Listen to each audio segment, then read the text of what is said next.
last year when he decided to do the ESOP. Garrett was very steadfast on the idea that he wanted to give back to this company what this company had given to him. Like, I really can't highlight enough how many people told him not to do this, that there was better ways and more profitable ways for him to do it. And he was just so steadfast, and this is what he was going to do, because he, I think, recognizes that he didn't build this company alone and that so many people were going to benefit from this. So I was basically the main person that guided that transaction. I worked with all of the different bankers, attorneys, and it took about 8 months to do it. And he was like, I'm picking the option that gives back to the employees. But for the field employee who's out there right now, who's also going to be there 10 years from now, it's going to mean a lot.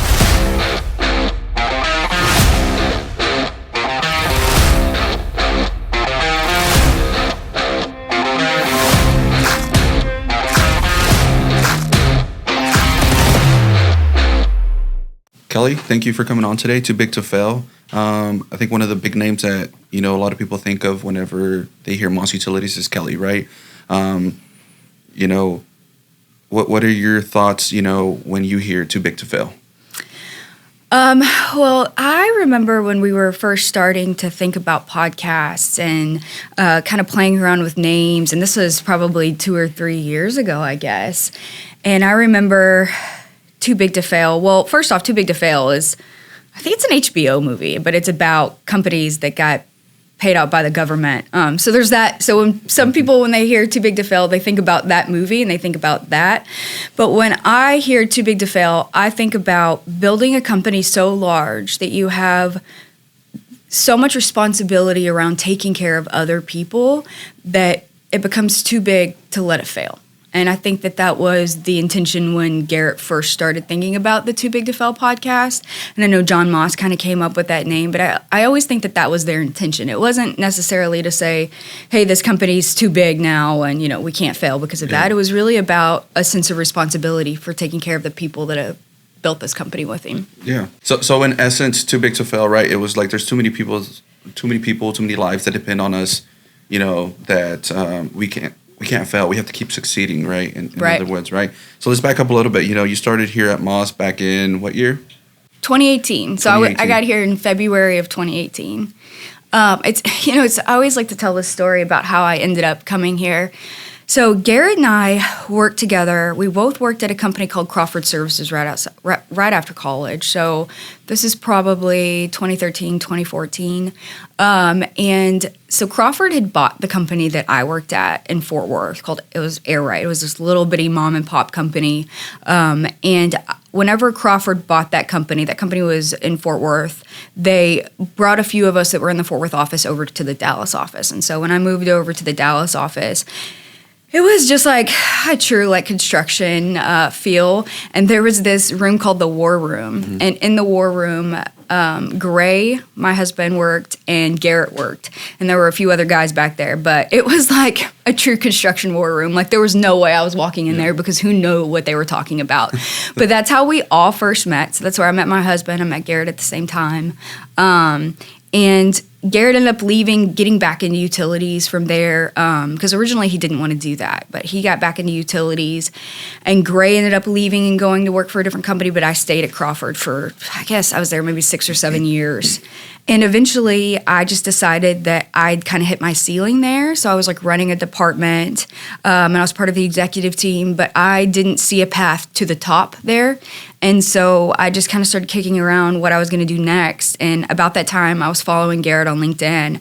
And I was so blown away that he had already been so successful with Moss Utilities. And I just reached out to him one day and I was like, hey, if you ever need somebody, or maybe I'll just come by and talk to you guys. And he was like, yeah, come talk to us. So I went and I talked to him and Case, and we just had a great conversation about HVAC companies, about his company.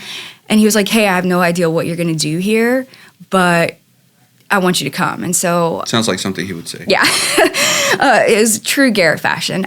So I got to Moss Utilities. I quit my other job, and it was a real sad thing to quit my other job because I was really part of the leadership team, and it definitely ruffled a few feathers, me leaving. And when I got to Moss Utilities that first day, he was like, hey, I don't know where you're going to sit, but why don't you just sit at the front desk? And I was like, okay. And then for the next couple of weeks, I proceeded to not have anything to do. We were not very organized then. And so like no one would give me anything to do. I would just sit at the front desk like thinking, oh my God, this was the worst decision I've ever made in my entire life. Like I can't believe I left the safety of this like really good job to come here and just kind of not have any direction. And then, so I'm like sitting up there kind of twiddling my thumbs, honestly. And the CFO at the time was like, hey, we've just implemented this new ERP Spectrum. Can you just dig around and see what you can figure out about it? And so sitting at the front desk, never seeing a work in progress schedule before, I basically figured out how to get the work in progress schedule to work out of our ERP. And that pretty much allowed me to then get to go do whatever I wanted with the company. Garrett was like, well, if you can figure this out and our CFO couldn't, like, what do you want to do here? Yeah. And you built your own path. I built my own path. That's right. And so what was really fun about figuring out how to run the whip for the first time is about a month after that, Garrett realized he was losing a ton of money because he had never had a working whip before. And so if you know about construction accounting, basically what the whip is it's a reflection of if you're underbilled or overbilled on a project. And if you're just running an accounting system without a whip, then you have no way of knowing if you're actually making any money or not. Because over-underbilling takes money away from revenue, and that tells you if you're actually making any money. So once we had that report, Garrett was like, oh my gosh. And so he actually at that point had to lay off some staff, and I ended up in an accounting role. Yeah. So they were blind to a couple of things that were pretty vital to Moss Utilities. Yeah, they were. So I went into that accounting role, but that accounting role it's the role that Aubrey does now. Mm-hmm. That is the hardest job, one of the hardest jobs in this entire building. It requires so much discipline and so much just detail-oriented. I hated it. I was terrible at it. It's like not who I am as a person to be that detail-oriented. And so I ended up managing projects after that. Awesome. Managing projects. What was one of your first projects? Do you remember? Garages of Texas I did a Garages of Texas project. I did Hub 121 in McKinney. And that project was fun because now they've put all kinds of restaurants there. And there is a restaurant over there that we actually go to, Mi Casina. And I'm like, I managed the project for the utilities on this. Oh, and the other one is actually Dr. Matt, our chiropractor. Mm-hmm. So his office is actually on a project that I did too. Yeah. Interesting. So you're over here cutting up your food. You're like, I did this project. Yeah. I was like, I put the utilities in. I mean, I didn't do it myself, but managing projects was really good for just my overall foundation because I know how to buy out a project. I know how people put the pipe in the ground. Julio Hernandez was super instrumental for me. When he came on, he just kind of took me under his wing and was like, hey, you're not going to learn anything sitting in this office. Let's go out to the job site. Sounds like something you would say. He taught me so much about utilities I think even in a town hall one time, I called him out as just teaching me so much about what we actually do. Yeah, I mean, he's really big on it when it comes to, like, teaching and, like, having a purpose, right? Because, like, even, like, now, like, Moss U, like, I've seen Marcy go through it right now, and, like, she's learning so much from Julio because Julio's just such a good leader, right? Yeah. And he's about purpose, right? What is the purpose of you being here, and, like, what are you learning, right? And that's kind of, like, what Moss is about. Like, what is your purpose here, and what are you learning, and how can you, like, what part of Moss Utilities are you affecting, right? Yeah, and I think that some people are just natural teachers. I'm not a natural teacher. Julio is, because I think that he can see the bigger picture of, hey, I can either train this person or teach them what I know about this and everyone gets better, or I can just focus on my own work. And I think that I honestly tend to be the type of person that gets stuck in the weeds and will just kind of focus in on what I have in front of me. But Julio's a lot. He can see the bigger picture. And so that's why he's able to be the leader that he is. Gotcha. Yeah. Did you, so obviously you landed into the whole women in construction, right? Did you ever think that was going to be like a challenge or obstacle to you being in construction? I never ever imagined that I would put on a pair of boots and go out to a job site. Like that was just not something I pictured myself doing. But I figured out that I could do it. I'll never forget one of my first, what are they called? I can't even remember. My brain's foggy today, but what are they called when you go before you start the project? Something like a pre-con or? Yeah, it's like a pre-con meeting. Yeah. I feel like I used to call it something, but. Handoff. Maybe. I remember I went to one and the developer was there and Chad Cooley had just moved into the project management department. He was working for me, and I was trying to just teach him what I knew about it. So I've been managing projects for about a year. And I remember the developer, he was this old white guy, and he would not talk to me. He would not talk to me about the project. He kept trying to talk to Chad about the project. And I would be like, hey, I'm the project manager. You could talk to me about Chad's this. Role at that time? Chad was like an APM. He was just helping me stay organized. Yeah. And it was just like one of those situations that you just have to bounce back from. And it was fine, but and there were other projects that I had I was able to talk to the developer, and it was no problem that I was a female project manager. So I think that stereotype that it's so hard for women in construction, I think that that's coming to an end a little bit, because I think that there are so many really strong females in construction. I can just think of so many women that not only work in construction but own companies, and so I just think that it's becoming easier, I think. Yeah, I think you hit it, spot on. Was, there's a lot more women in construction, right? Like Miss April's a good example, right? She never let, any obstacles or challenges get in her way to be where she's at now, right? And it can become difficult because sometimes the guys out in the field, it's like you said about the war room, right? You walk in, you never know what you're going to hear. Mm-hmm. The field is a war field. You know what I mean? You never know what you're going to hear. You never know what you're going to see.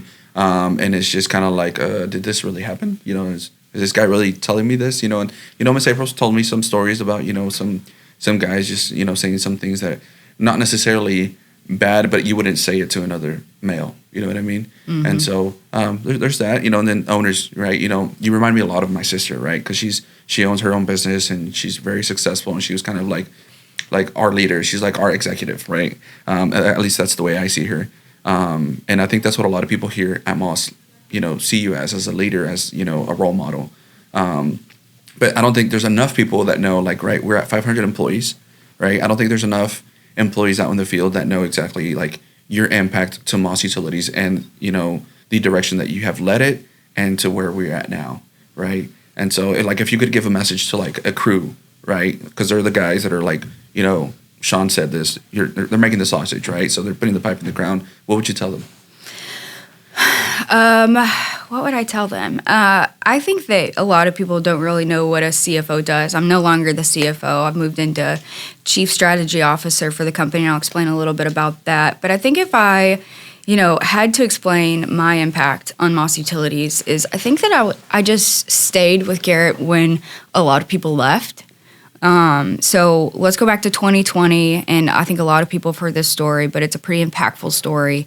So in 2020, I'd moved from managing projects back into the accounting department because we had some turnover, and it's just where I needed to be.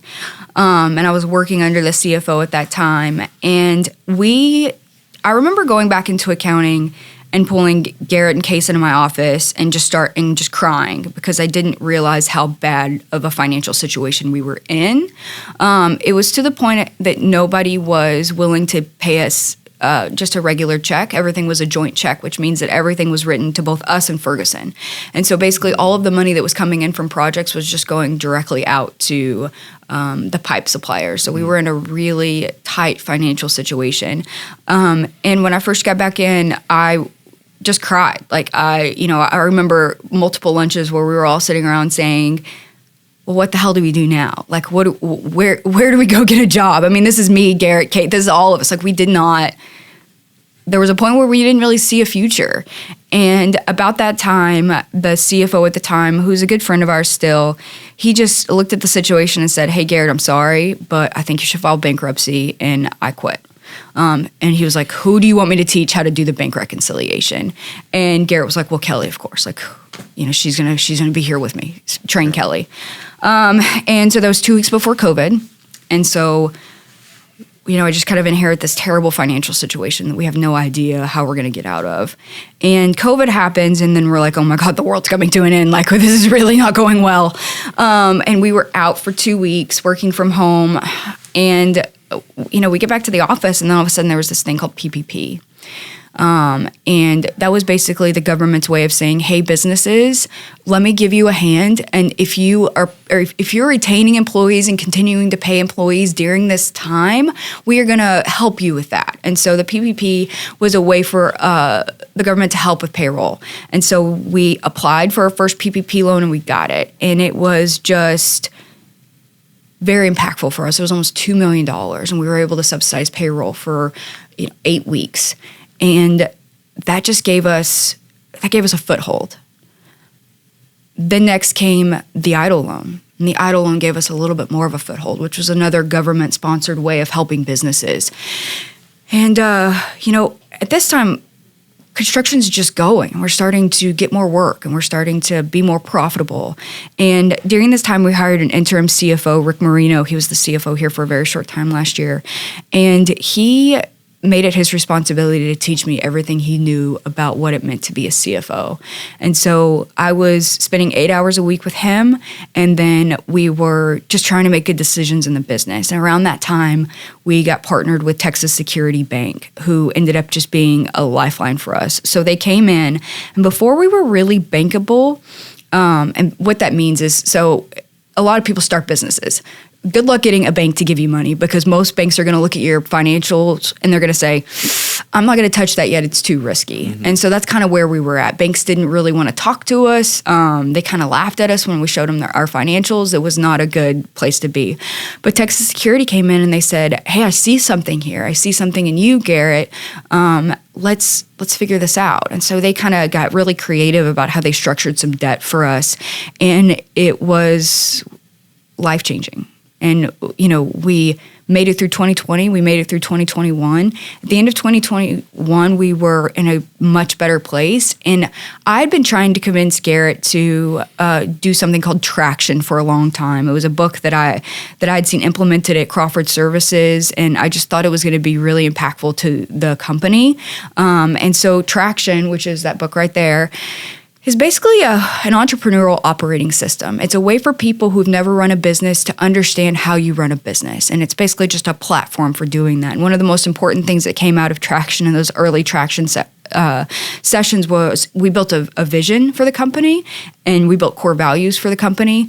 And we, put this crazy, they call it big, hairy, audacious goals. And we put this goal up on the wall that we were going to do $250 million in 10 years. None of us really believed it at the time, but we were like, what are we doing here? What are we aiming for? We were like, that's it. We built this executive team, and that executive team looks very different today than it did then. But it gave us a way to start measuring our goals and a way for us to start figuring out where we were going as a company. And the rest is kind of history. We lost some field people. We gained some really good field people. Parker got to step into a role that was hugely beneficial to the company. And in the meantime, on the back end, I was just managing vendor relationships. I was managing banking relationships. I was managing the people that were going to be able to help us get to the next place. And we managed to get it all figured out. And it's so funny. I remember the first time that banks started knocking on our door and being like, hey, we want to be a part of this. And I was like, man, we remember when banks used to not give us the time of day. And now, a banker will show up at this building at least once a week wanting to know what it is Moss Utilities is doing. Yeah. So that's pretty much in a nutshell what I did for Moss. That's I've heard a lot of short stories about that big story, right? It's kind of like, people not wanting to help, right? Or the situations that Moss Utilities was in, right? I think one that I've heard a lot was UBT, right? The relationship that Chris Dunn has with Moss Utilities, right? I think they were the ones that kind of, never, let us down when it came to hey, we need more trench boxes, we need more stuff. And they just kind of kept that door open for us, which is why we still have a great relationship, to this day, right? Bay Machinery, Underground Products of Texas, those are all guys that those guys helped us when nobody else would. I remember those early deals, and I remember how much money we owed them at that time. And I will also say that those two vendors are part of the reason we stand here today. I just think that, and that's why, when we came up with that core value, we wanted it to be a win-win. That's when you make a business decision, you really want it to benefit the vendor, you want it to benefit the company, you want it to be beneficial to everybody, because you never win in a zero-sum game. And so that's why I was so forceful of that core value. And I think that core value has really gotten us really far, because we've built these relationships in the market where we can buy better. We can, other companies don't have these relationships. And I think that that's really been a differentiator for us. Yeah, absolutely. And I think that's what the field, didn't get to see, or a lot of the new guys that are here now, they didn't see that, right? I personally did not see that, right? I came, to Moss Utilities when it was already, on the up path of things, right? Mm-hmm. And so I think that's very impactful for the guys to know out in the field, because it took some sacrifice, right? It took some, willingness to keep going, right? Because if it was anybody else, they'd probably just give up, right? Who knows what another owner would have done, or another executive team would have done. Just probably give up, I think that's it's a true testimony to Garrett, because Garrett is the ultimate entrepreneur. And what I mean by that is he's a little crazy.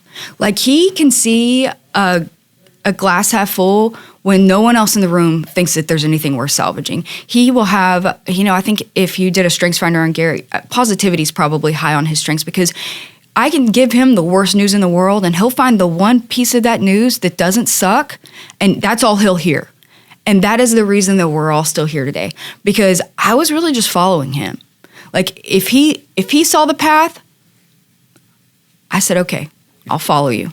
If you see it, I don't see it, but I'll follow you. And that's really why we're all here. I mean, there's a lot of people that help build this company, but without him just being kind of fucking crazy and seeing something that nobody else saw, nobody else would be here today. He's definitely an intimidating guy, right? I think, and not in a negative way, it's more like a respect kind of thing, at least for me personally. It's like I see him and I'm like, this dude created this, Well, yeah, he's larger than life now, for sure. He's only a year older than I am, and he built all this from scratch. And I don't ever want to take away from the fact that there's been so many people in the background helping build this. Parker, Julio, even me, and everybody had a different piece to play to get us here, but none of it would have happened without Garrett. Yeah, and I think one of my favorite things about him is his.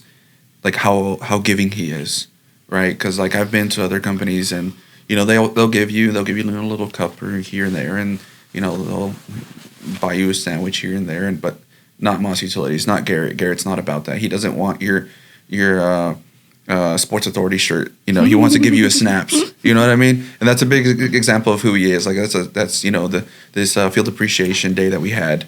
He pushed for that. He was like, we want to do this, we want to do that, and that just shows, his dedication to the guys out in the field, and they're the guys. You know what I mean?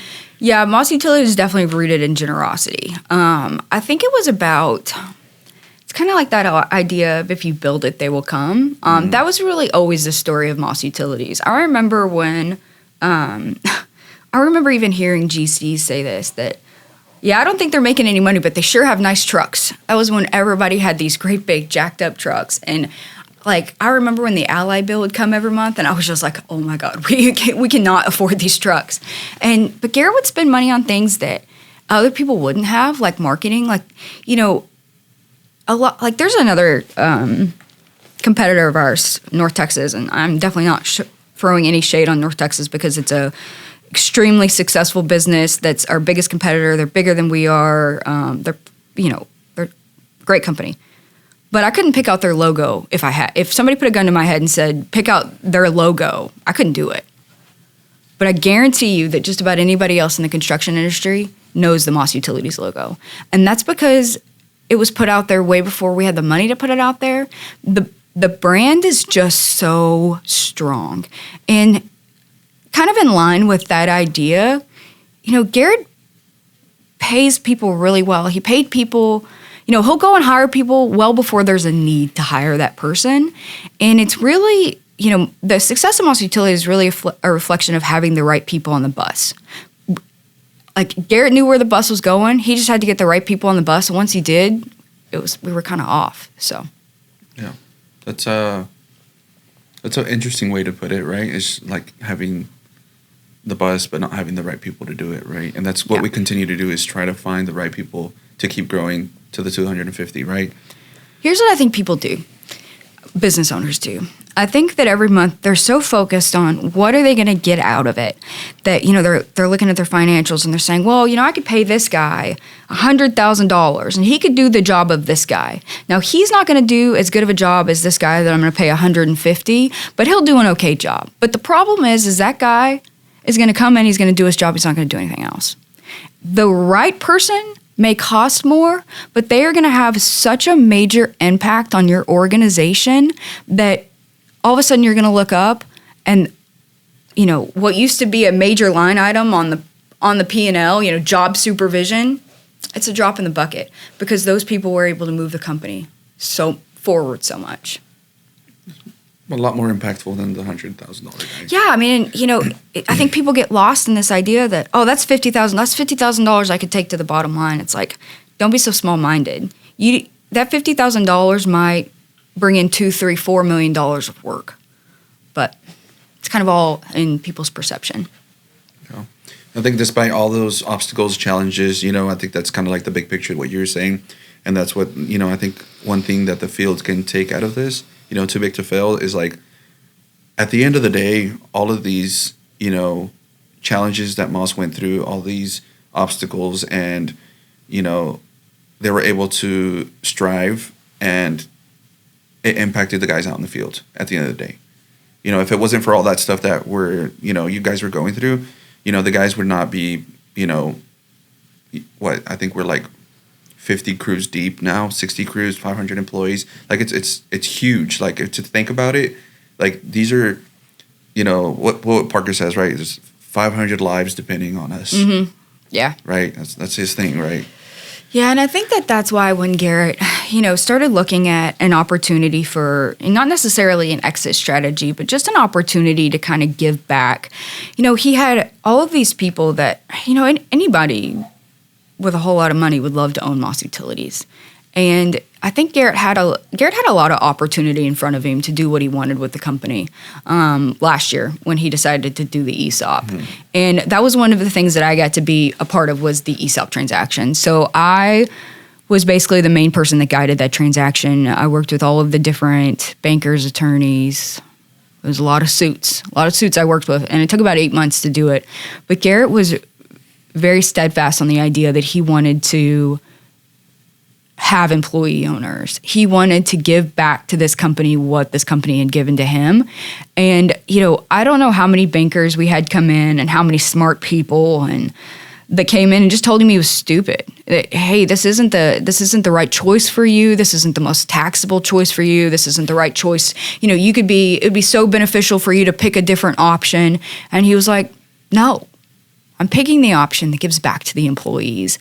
And I think that as a field employee who's out there right now working for Moss Utilities, the ESOP really doesn't mean anything. But for the field employee who's out there right now, who's also going to be there 10 years from now, it's going to mean a lot because they're going to look up and they're going to get this statement. And it's, and I don't ever want to tell anybody that one day they're going to get $1 million statement in the mail. That's not what this is. But what it is a way for everyone that works here to have retirement money put up for them. That all they have to do is come in and try to make this company better than it was the day before, and that money's going to be put up for them. And I can't think of a better way to give back to the employees than to do that. And I really can't highlight enough how many people told him not to do this, that there were such better ways and more profitable ways for him to do it. And he was just so steadfast and this is what he was going to do, because he, I think, recognizes that he didn't build this company alone and that so many people were going to benefit from this. Yeah, I think that's a big message to go out to the field, is that, you know, not only will he benefit, but the field is going to benefit. And that's what the big picture for him was, right, is the field benefiting. Yeah, the field benefiting, the office people benefiting, everyone that works at Moss Utilities. You know, and I feel like that's what makes it more of a family feeling, is it's like, hey, we're all in this together. Like, this is not just a day job. Like, there's a lot of day jobs out there, and people are welcome to go try any of them. Moss Utilities is not a day job. Moss Utilities is a family, and it's a place that you come to work where your contributions matter, and what you contribute is going to have an impact. Let's talk a little bit about from CFO to Chief Strategy Officer and, other roles that you're having to do over at Heating and Cooling. Yeah, Chief Strategy Officer. So it sounds made up, and that's because it kind of is. So one night, I just sat down with Garrett one day and I was like, okay, I'm moving out of the CFO role because I'm going to go run Heating and Cooling as the CEO. That company's gotten really big now. We're up to 70 employees over there, and it's something that I needed to focus on full time. I'm a partner with Garrett in that company. So it was time for me to go and do that, and that means that we had to replace my role as CFO. But I kind of bleed Moss Utilities. Like, it's what I think about when I'm going to sleep at night. I love this company. I feel like I've grown up with this company. And, me and Garrett sat down, we said, there's no way that I can just walk away from this company completely. Like, I have too much knowledge of the inner workings of it. And I was like, I would never be able to just truly walk away. And he was like, okay, well, where do you want to contribute to this company? And I was like, well, strategy. That's, if I did a strengths finder, strategic thinking is highest on my strengths. I want to be able to help guide this company in a way where I'm not bogged down like in a CFO role. And a CFO role requires a lot of head down work. And so Chief Strategy Officer, what that means is that I'm guiding the executive team. So in every executive meeting, I lead the meeting and we work through traction. We set goals for the future. When somebody comes up with a goal, we sit down and we say, okay, how are we going to attain that goal? So that's my responsibility. When Ruben actually brought up in the meeting and I was going to talk, I was just had some other stuff on my mind that day. But Ruben was like, well, when are we going to set more goals? Great. That's important, Ruben. And in fact, whenever we hit our third year goals, I was the one that said, hey, maybe we didn't try hard enough with our goals. If we're already hitting our third year goal, we weren't aggressive enough. And of course, Parker wasn't very happy with me for saying that. But I was like, if we can do this, then we could have done that, right? Mm-hmm. So that's my focus, is I help set goals for the company. I help decide if things are a worthwhile venture for us. I'm also managing the HR department, and I wanted to do a lot of fun stuff with that. And so one of the things that I really wanted to guide is how do we hire and recruit better? And so in one of our meetings, we dreamed up the idea of having a talent acquisition manager. We went out and we found him. Super excited for him to start later this month. The other thing I really wanted to do is I want to do a better job from the office perspective of how we promote and how we place employees in different roles. I think a lot of times if people aren't a good fit in a role, sometimes we'll just kind of try them out in different roles until something fits. But I think that there's a more strategic way to go about that. And so I'm going to implement something called Culture Index. And so Culture Index is going to help us get a better beat on people and if they're going to be right for roles before we just kind of dump them in those roles. And so not only is it going to be an internal promotion tool, it's also going to be a way for us to hire better. The other thing I'm really interested in doing and I want to get going is a mentorship program. I think as the company continues to grow, we're going to see a true need for people to have mentors in other departments. Like, I would absolutely love to be the mentor for a young woman that's recently, been brought in the PM department and just kind of be a liaison for that person. And what are you going through? Here's what I went through. I think that there's probably not anything more impactful than having a mentor in a company that can, that's kind of outside of your department that can help you grow. So those are kind of some of the things we're focused on. We're focused on hiring better, recruiting better.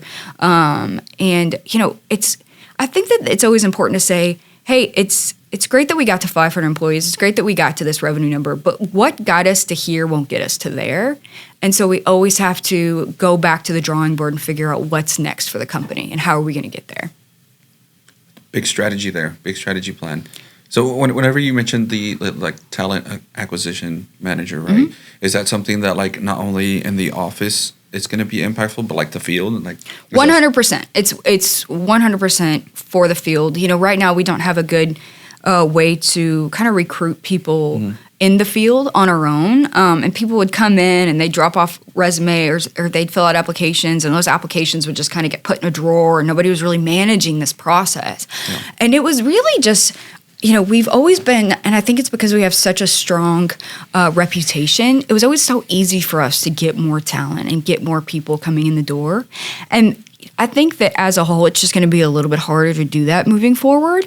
And so, it's kind of, again, that idea of what got us to here won't get us to there. We need someone in this building that's full-time focused on recruiting. And that means field talent, that means office talent. We should be able to, as an organization, say, hey, right now I'm bidding a project that's $50 million. That would be a really big project for us. But let's say that one day we get to a point where we say we're going to bid a $50 million project, and we think that project's going to hit in February. I would want somebody like Parker to be able to go to a recruiting manager and say, I'm going to need 45 or I'm going to need 50 more people for this project starting, February 1st.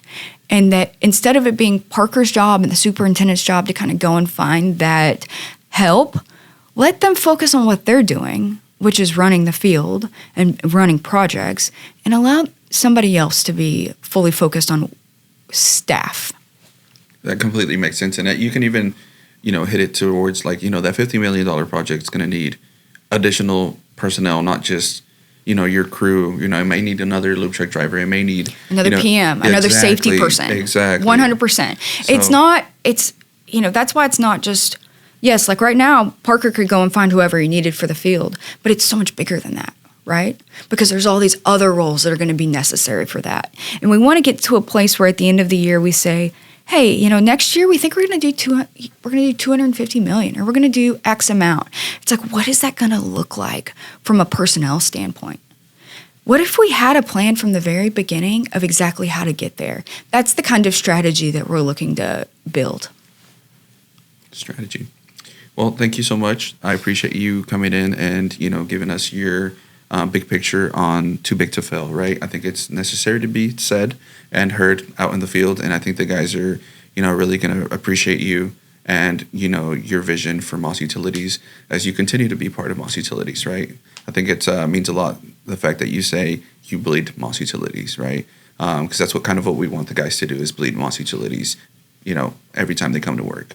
So thank you. Thanks for having me.